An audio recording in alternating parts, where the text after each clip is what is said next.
Good afternoon, students. Today I will discuss about the examples of mean. Okay. हम आज फिर कुछ examples को सॉल्व करेंगे जो मीन टॉपिक है, ठीक है। Mean, median and mode. तो हमने फर्स्ट टॉपिक पढ़ा था मीन, उसी के कुछ एग्जाम्पल से कल अभी हमने सॉल्व कराया था, आज भी कुछ सॉल्व कराते हैं, ठीक। ध्यान से देखना। कह रहे द मीन ऑफ 40 नंबर्स, ठीक है, वो वाज फाउंड टू बी 38, यानी कि 40 संख्याओं का मीन है वो कितना है, 38 है। लेटर ऑन, मतलब बाद में, ठीक है, it was detected that a number 56 was misread at 36, यानी कि यहाँ पे डिटेक्ट यानी बाद में पता चला, ठीक है, कि जो नंबर है 36, ठीक है ना। अरे क्या नंबर 56 वाज मिसरीड, यानी कि 56 की जगह पर मिसरीड हो गया, यानी कि आज कितना हो गया 36, यानी कि 56 की जगह पे क्या लिखा गया 36 लिखा गया है, ठीक है। तो करेंगे find the correct mean of the given number, यानी तो हमको सही मीन प्राप्त करना है। ये हमारा जो 40 संख्याओं का मीन है वो 38 है, जो कि क्या है, जिसमें बाद में पता चला कि 36 की जगह पे, यानी अरे 56 के जगह पे कितना लिखा गया है 36 लिखा गया है, समझ में रहा है। तो कह रहा है कि तो हमको करेक्ट मीन निकालना है कि यानी कि सही मीन कितना होगा, यानी कि 38 तो कितना होगा जब 36 इंक्लूड था। अब हमको कितना लिखना है 56, यानी कि जो भी मीन होगा तो उसमें से क्या करना पड़ेगा 36 को हटाना पड़ेगा और 56 को ऐड करना पड़ेगा, तब ना जाके करेक्ट मीन मिलेगा। तो यहाँ पे ध्यान से देखो, कैलकुलेट सॉल्यूशन यहाँ पे करते हैं। हमने कैलकुलेटेड मीन ऑफ 40 नंबर्स, यानी कि 40 संख्याओं का मीन हमने किसने कैलकुलेट किया, इसमें दिया हुआ है कितना 30 है, ठीक है। तो अब ध्यान से देखो, calculated sum of these numbers, यानी कि टोटल अगर नंबर संख्याओं का अगर सम निकालते हैं तो कैसे निकालेंगे। अगर मीन दिया रहे, अगर 40 से मल्टीप्लाई कर दे तो टोटल संख्याओं का मीन नहीं अरे योग नहीं निकल जाएगा, जिससे मेरा मीन का फार्मूला क्या होता है ना, होता है कि mean equal to sum of observations ना होता है अपॉन नंबर ऑफ ऑब्जर्वेशंस, ठीक है। तो यहाँ पे अगर हमको सम निकालना है तो अगर इसको मीन में मल्टीप्लाई कर देते हैं, यानी कि सम ऑफ ऑब्जर्वेशंस, तो ये कितना हो जाएगा mean into number of observation, ठीक है। तो यहाँ पे सम ऑफ ऑब्जर्वेशन, तो हमने टोटल सम कैलकुलेट किया, यानी कि calculated sum of these numbers, यानी कि टोटल यानी 40 संख्याओं का सम अगर निकालते हैं तो कितना होगा। अगर 40 में यानी कि मीन हो गया 38 और हमारा नंबर ऑफ ऑब्जर्वेशन कितना हो गया 40, तो अगर 38 में अगर 40 से मल्टीप्लाई कर देते हैं तो ये हमारा क्या आ जाएगा, टोटल सम निकल जाएगा 40 संख्याओं का, ठीक है। अब हमको क्या चाहिए, करेक्ट सम चाहिए। तो करेक्ट सम के लिए क्या करेंगे, ध्यान से देखो, अगर correct sum of this number से निकालना हो तो हमारा टोटल कितना निकला, यही नहीं निकला है, तो इसमें से 1520 माइनस का रॉन्ग नंबर, जो हमने रॉन्ग नंबर लिखा है तो कितना 36, आप प्लस का करेक्ट नंबर को जोड़ दो, यानी कि टोटल अगर सम में से, ध्यान से देखो, रॉन्ग नंबर को निकाल देते हैं क्योंकि रॉन्ग ही नंबर लिखा गया है, और हमारा जो करेक्ट नंबर है उसको हम ऐड कर देते हैं, ठीक है। तो इस तरह से रॉन्ग नंबर गायब हो जाएगा और क्या हो जाएगा, हमारा करेक्ट नंबर निकल जाएगा, ठीक है, उसमें ऐड हो जाएगा। तो 1520 टोटल था, ठीक है, उसमें से रॉन्ग नंबर निकल गया, ठीक है। आप प्लस का करेक्ट संख्या कितने थे 56, तो उसको ऐड कर दिए, ठीक है। तो 1520 माइनस 36 और प्लस का 56, ठीक है। अगर इसको सॉल्व करेंगे इसमें से घटा लेना और इसको घटाने के बाद इसमें जोड़ देना, 20 बचेगा, 20 इसमें जोड़ दो, ये तो 56 में से 36 को घटेगा तो 20 को बचेगा, और 20 में 20 जोड़ दो तो 1540 हो जाएगा। तो ये हो जाएगा हमारा करेक्ट सम, यानी कि अगर टोटल सम निकाले 56 को ऐड करेंगे और 36 निकालेंगे तो 40 संख्याओं का जो सम था वो कितना निकला 1540, ठीक है। तो अब करेक्ट मीन कितना होगा, टोटल अगर करेक्ट मीन का मतलब क्या हो गया, करेक्ट सम में अगर हम 40 से डिवाइड कर दें तभी तो हमको करेक्ट मीन मिलेगा ना। तो यहाँ पे हमारा कितना है 1540, अब बटा में कितना हो गया 40, 40 क्या है टोटल नंबर हमारा 40 संख्या है, ठीक है। तो इसलिए 15 से 40 बटा में 40, 0 से 0 कट गया, 4 से डिवाइड कर दो, 4 3 कितना हो गया 12, को बचेगा 3 हो गया 34, तो 4 8 32, 2 बचेगा, पॉइंट लगाएंगे तो 0 हो जाएगा, 4 बचे कितना हो गया 20। तो इस तरह से हमारा क्या हो गया, जो करेक्ट मीन निकलेगा वो 38.5 होगा। ओके, इसमें किसी को डाउट नहीं होना चाहिए, ध्यान से देख लो एक बार, ठीक है। स्क्रीनशॉट ले लेना, आ जाएगा समझ में क्लियर। एग्जाम्पल पे, दूसरा एग्जाम्पल पे ध्यान से देखते हैं, ठीक है। The mean of 25 observation is 36, यानी कि 25 ऑब्जर्वेशन का मीन है वो कितना है 36। Out of these observation if the mean of first 13 observation is 32, यानी कि हमारे पास 25 ऑब्जर्वेशन है, ठीक है, जिसमें से फर्स्ट 13 यानी कि पहले 13 का जो ऑब्जर्वेशन है वो कितना है 32 हुआ है, ठीक है। And that of the last 13 observation is 40, और लास्ट का 13 का ऑब्जर्वेशन कितना, उसका मीन कितना है 40, ठीक है।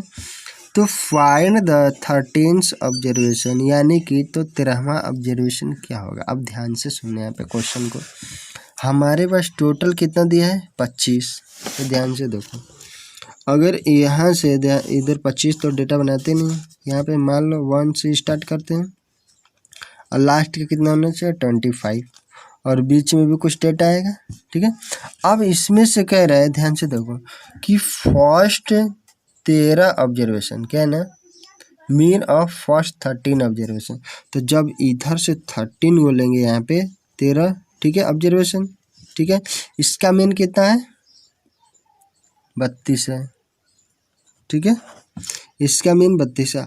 अब फिर कह रहे कि लास्ट का 15 13 ऑब्जर्वेशन, तो लास्ट इधर से लेंगे तो फिर यहाँ पे जो संख्या आएगा वो बीच में आएगा, इधर से भी कैलकुलेट होगा, क्योंकि अगर 26 होता तब ना इधर से दोनों तरफ से 13 लेते, लेकिन यहाँ तो 25 है, तो वो जो बीच में एक संख्या ऐसी होगी, इधर से भी 12 को ले लो, इधर से भी 12 ले लो, होगा ना।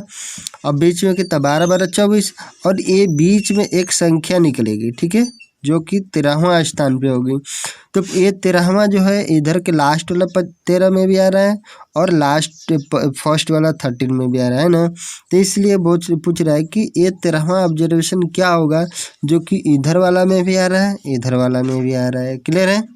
तो हमारे पास अगर 13 फर्स्ट 13 के देखते हैं और लास्ट 13, तो 13 कितना हो जाएगा 26 को ऑब्जर्वेशन हो जाएगा, लेकिन एक्चुअल में है कितना 25 को ही। तो अगर 26 को यानी कि फर्स्ट 13 ऑब्जर्वेशन आप प्लस का लास्ट 13 ऑब्जर्वेशन, ये हो गया फर्स्ट, ये हो गया लास्ट, हो गया ना।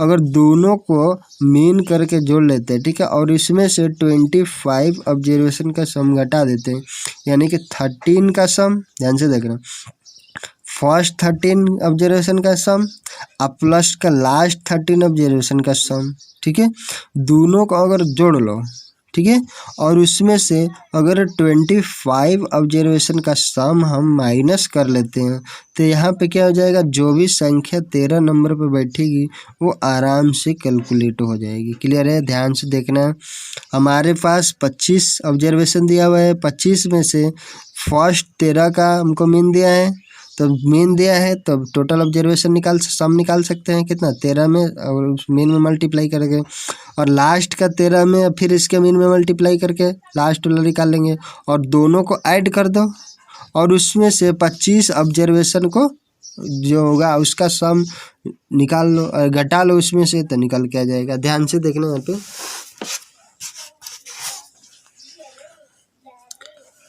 कह रहे कि मीन ऑफ 25 ऑब्जर्वेशन कितना है 36। तो हम जानते हैं कि मीन का फार्मूला होता है sum of observation upon number of observation, तो इस तरह सम निकालेंगे तो क्या हो जाएगा mean into number of observation, तो मीन कितना हो गया 36 इंटू कितना ऑब्जर्वेशन है 25, तो इसमें मल्टीप्लाई कर दो तो कितना आ जाएगा 900, यानी कि 25 ऑब्जर्वेशन का जो टोटल सम होगा वो कितना होगा 900 हो गया, ठीक है। अब मीन ऑफ फर्स्ट 13 ऑब्जर्वेशन कितना दिया है 32, ठीक है। तो सम ऑफ टोटल कितना हो जाएगा, 13 में 32 से मल्टीप्लाई कर दो तो फर्स्ट ऑब्जर्वेशन का जितना जो होगा यानी कि 13 का वो कितना निकल गया 416, ठीक है।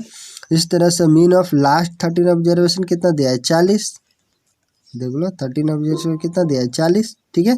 तो यहाँ से क्या हो जाएगा, इसका भी मीन निकालो, इसका भी सम निकाले तो सम ऑफ लास्ट 13 ऑब्जर्वेशन कितना हो गया 13 × 40, ठीक है। तो ये हो गया 520, ठीक है। अब हमको निकालना क्या है, 13वां संख्या निकालना है यानी कि बीच में कौन सी संख्या है, ठीक है। तो 13 observation 13th observation equal to sum of, देखो फर्स्ट 13 ऑब्जर्वेशन प्लस का सम ऑफ लास्ट 13 ऑब्जर्वेशन, दोनों का योग करके अब माइनस कर लो सम ऑफ 25 ऑब्जर्वेशन। क्लियर है। तो यहाँ से सम ऑफ फर्स्ट कितना है 416 प्लस का 520 और माइनस का टोटल कितना था 25 का 900, ठीक है। तो इस तरह से क्या हो जाएगा 900, यहाँ पे इसको ऐड कर लेते हैं तो 0 6 जुड़ेगा तो 6 4 2 और 1 कितना हो गया 3 और 5 4 9, 936 माइनस 900, तो इसमें से घटाएंगे तो कितना हो जाएगा 36, यानी कि 13वां ऑब्जर्वेशन होगा वो कितना होगा, अगर 36 होगा तो इसका मीन क्या आ जाएगा 25 वाले का टोटल 36 आएगा, ठीक है। यानी कि 13वां ऑब्जर्वेशन यानी कि बीच वाली जो संख्या होगी वो कितना होगी, यहाँ पे 36 होगा तभी जाके फर्स्ट 13 का जो मीन होगा वो 32 आएगा और लास्ट 13 का जो मीन होगा वो कितना आएगा 40, और दोनों को अगर 25 ऑब्जर्वेशन करते हैं तो उसमें 25वां ऑब्जर्वेशन जो होगा उसका मीन कितना निकलेगा 36, ओके। इस तरह से ध्यान से देख लेना।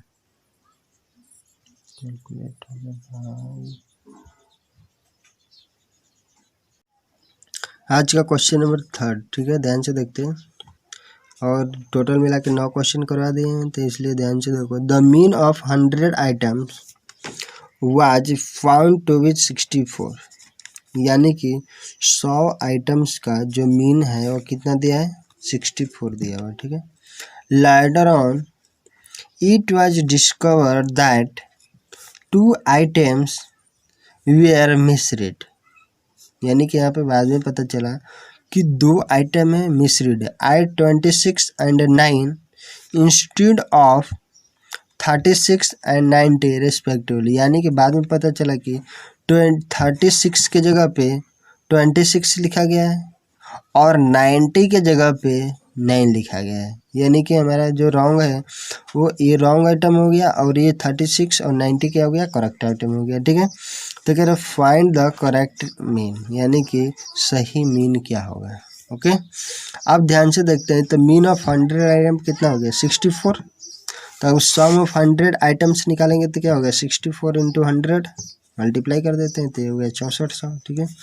अब कह रहे कि correct sum of sum items 100 items, अगर करेक्ट सम की बात करें तो टोटल कितना हो जाएगा 6400 में से रॉन्ग वाला माइनस कर दो दोनों जोड़ के और प्लस का करेक्ट वाला दोनों को जोड़ दो इसमें, ठीक है। तो यानी कि 6400 में से सम ऑफ रॉन्ग आइटम और प्लस का सम ऑफ करेक्ट आइटम, ठीक है। तो यहाँ पे 6400 माइनस का, देखो रॉन्ग आंसर कौन सा है ना 26 + 9, तो रॉन्ग 26 + 9 प्लस का 36 + 90, ये हमारा हो गया करेक्ट आंसर, ठीक है। तो दोनों को जोड़ कर दो तो 6400 माइनस का ये 35 हो गया, 9 6 15 के 5 और 2 1 3 हो गया, प्लस का देखो 6 0 6 हो गया, ठीक है, 9 3 12, ठीक है। दोनों को जोड़ लो तो यहाँ पे देखो अगर 6400 में 126 जोड़ो तो 64 एक कितना हो जाएगा 6526, ठीक है। और माइनस का कितना हो गया 36 26 और माइनस का 35, ओके। अब इसमें से इसको माइनस करो तो देखो 6 में से 5 घटा तो 1 हो गया, इधर 2 में से तो घटेगा नहीं तो ये हो जाएगा 12, 12 में से 3 घटाओ 9 और ये हो जाएगा 64, ओके। यानी कि 6491, ये तुम्हारा क्या हो गया करेक्ट सम हो गया, ठीक है। अब हमको क्या निकालना है करेक्ट मीन निकालना है, तो करेक्ट मीन बराबर क्या हो गया 6491 अपॉन टोटल आइटम क्या है 100 ही तो है, तो 100 से डिवाइड कर दो तो ये हो जाएगा 64.91 तो 00 तो यहाँ पर पॉइंट बैठा देंगे, ठीक है। ये हमारा हो जाएगा करेक्ट मीन, ओके। एक बार ध्यान से देख लो क्वेश्चन को, ठीक है। स्क्रीनशॉट ले लिया करो और उसको क्या करो फिर से समझ लिया करो, ठीक है। क्वेश्चन नंबर चौथा आज का ध्यान से देखते हैं, ठीक है। कह रहे कि the mean weight of a class of 35 students is 45, यानी कि किसी क्लास के 35 स्टूडेंट का मीन है वो कितना है, 45 kg, ठीक है। कितना है, 45 kg। कह रहे कि if the weight of the teacher be included, यानी कि यदि टीचर का वेट अगर उसमें इंक्लूड कर देते हैं, मैंने तो जोड़ देते हैं, ठीक है, तो the mean weight increases by 500 gram. यहाँ पर देखो केजी में दिया था, ये किसमें है, ग्राम में है, तो इसको केजी में बदलेंगे तो क्या हो जाएगा, 0.5 kg हो जाएगा, ठीक है, मतलब आधा kg, ठीक है। यानी कि the mean weight increases by 500 gram, यानी कि जब अगर टीचर का वेट अगर उसमें इंक्लूड कर देते हैं तो मीन वेट कितना, 500 ग्राम बढ़ जाता है, ठीक है। तो कह रहे हैं कि find the weight of the teacher, यानी तो पूछ रहा है कि टीचर का वेट क्या होगा, ठीक है। क्वेश्चन ध्यान से सुन लो। कह रहे कि मीन वेट यानी कि 35 स्टूडेंट का जो मीन है वो कितना है, 45 kg है, ठीक है। उसमें से कह रहा है कि अगर किसी टीचर का वेट को इंक्लूड कर देते हैं इन स्टूडेंट के साथ, ठीक है, तो 35 को स्टूडेंट था, एक टीचर मिला था, कितना हो गया, 36। तो 36 का में अगर स्टूडेंट अगर टीचर को उसमें ऐड कर देते हैं तो उसका जो 45 kg था, 35 स्टूडेंट का जो वेट, ठीक है, वो बढ़ के कितना हो जाएगा, देखो जब टीचर को इंक्लूड करेंगे तो एवरेज में क्या हो जाए, यानी कि मीन में 0.5 का जी का होगा ना, तो यानी कि अगर टीचर को इंक्लूड करके वेट लेते हैं 35 स्टूडेंट प्लस टीचर, तो एवरेज कितना, यानी कि मीन कितना हो जाएगा, 45 kg और प्लस का 0.5 kg, अरे 5 kg, ठीक है, 0.5 kg हो जाएगा, ठीक है। तो इस तरह से क्या हो जाएगा, हमारा एवरेज मीन हो जाएगा टीचर प्लस स्टूडेंट, ठीक है। अब कह रहे हैं कि जब मीन वेट इंक्रीज वही है, ठीक है, तो find the wait of teacher, तो टीचर का वेट क्या होगा, ठीक है, हम ध्यान से देखना है।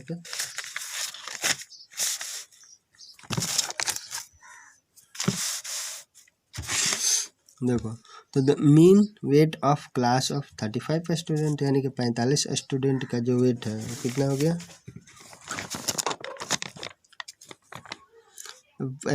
35 स्टूडेंट का जो वेट है वो कितना है, मीन है वो कितना है, 45 kg है, ठीक है। तो टोटल वेट कितना हो जाएगा स्टूडेंट का, 35 में 45 से मल्टीप्लाई कर दो तो टोटल वेट निकल गया 1575, ठीक है। अब कह रहे हैं कि mean weight of 35 student and teacher, ठीक है, और दोनों को अगर मीन वेट कैलकुलेट करते हैं, ठीक है, तो लिखा है ना कि 500 बढ़ जाता है टीचर का मीन वेट मिला के, ठीक है। तो 35 स्टूडेंट का कितना था, 45 kg, ठीक है, और टीचर का 500 ग्राम, तो उसको केजी में बदलेंगे तो क्या जाएगा, 0.5 kg, ठीक है। तो दोनों मिला कितना गया, 45.5 kg, यानी कि टीचर और स्टूडेंट दोनों को मिला के कितना हो गया, इतना, ठीक है। तो इसलिए हो जाएगा total weight of 35 student plus का टीचर। तो देखो 35 को स्टूडेंट और एगो टीचर को हो गया 36 को, तो दोनों का मीन वेट निकालेंगे, और मीन निकालेंगे टोटल वेट, तो 36 में आप 45.8 मीन है, दोनों मिला के 45.5 मल्टीप्लाई कर दो, आ जाएगा 1638 kg, ठीक है। तो अगर इसके टोटल में ध्यान से देखना, अगर 36 को ये हो गया और ये 35 को हो गया, तो 36 को में से 35 वाले को घटा देंगे तो टीचर वाला नहीं निकल गया जाएगा, सही तो है। तो weight of teacher equal to 1638 minus का 1575, ठीक है। तो यहाँ से 63 kg हो जाएगा, यानी कि टीचर का वेट कितना हो जाएगा, 63 kg हो जाएगा, ओके। आज का लास्ट क्वेश्चन है, कल का जो होमवर्क मिलेगा उसमें इसी से रिलेटेड मिलेगा, ठीक है, मीन के, इसलिए इन चीज़ों को ध्यान से देखना, ठीक है, और कल सॉल्व करके भेजना, ओके। जो भी डाउट होगा बता देना, इसमें भी जो भी क्वेश्चन में किसी भी क्वेश्चन में अगर डाउट है आपको तो आप कमेंट बॉक्स में नाम अपना लिख के डाउट डाल सकते हो, ठीक है, कि यहाँ पे नहीं समझ में आया। सभी लोग कमेंट किया करो, कोई कमेंट 2-4-5 को केवल कमेंट करता है, बाकी सब नहीं करता है, ठीक है। तो सभी लोग करो, आप बताओ कैसा लगता है कैसा नहीं लगता है, उस हिसाब से हम टॉपिक तो करेंगे, ठीक है, बढ़ाएंगे, यानी कि और डिटेल में ले जाएंगे, अगर नहीं समझ में आएगा तो, ठीक है, बता दिया करो, ओके, गुड बाय।